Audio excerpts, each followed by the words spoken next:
During a public debate, writer Javed Akhtar raised a question that often anchors the atheist perspective. If a creator exists, why is there a gap of 13.8 billion years between the origin of the universe and the arrival of humanity? For those who value empirical data, the math seems to provide a clear verdict. It frames the human story as a tiny, late-arriving footnote in a vast history that apparently didn't require divine intervention.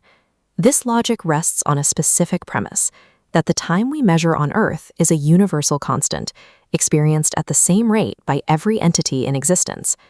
Before we can use the age of the universe to define the limits of a creator, we have to verify that time actually behaves the way our senses suggest. Our daily lives are governed by Newtonian physics, where time is an unwavering rhythmic beat. We perceive it as a stream that flows at a fixed speed, regardless of our surroundings. We see this linear measurement most clearly in the transit of light. Consider the journey from the surface of our sun to the Earth. Across this void, we can measure the trip with precision. For an observer on Earth, it takes a beam of light 8 minutes to cross the vacuum of space. This duration is a verified fact for our instruments. But what does this same journey look like from the perspective of the beam itself? Relying solely on our localized stopwatch limits our understanding of reality to a single, narrow frame of reference. Albert Einstein provided the math that challenged this fixed view of history. His special theory of relativity demonstrated that time is a flexible property. Relativity shows that the faster an object moves through space, the slower it moves through time relative to a stationary observer. As we push an object toward the cosmic speed limit, the hands on its internal clock begin to drag. At the velocity of light, the interval between two events drops to zero.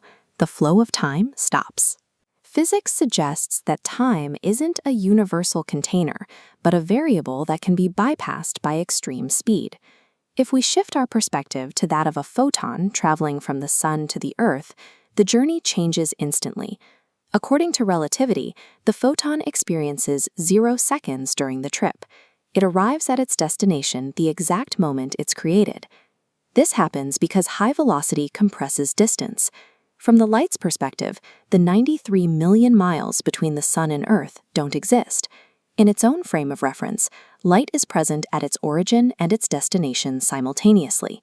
It occupies both points at once.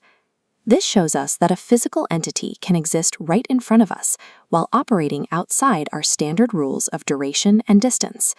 Light is not a god, but it serves as a proof of concept. It demonstrates that the universe contains components that are not bound by the human experience of time. We can now apply this to the argument about the universe being 13.8 billion years old.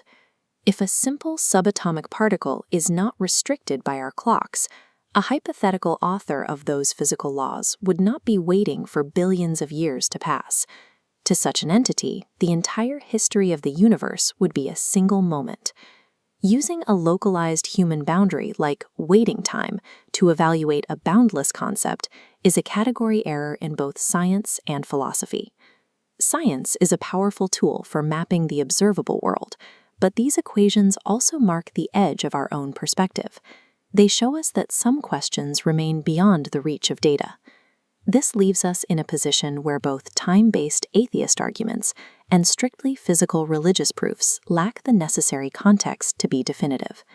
To assume our three-dimensional, time-bound perception is the final truth is like a pigeon closing its eyes to convince itself the world has vanished.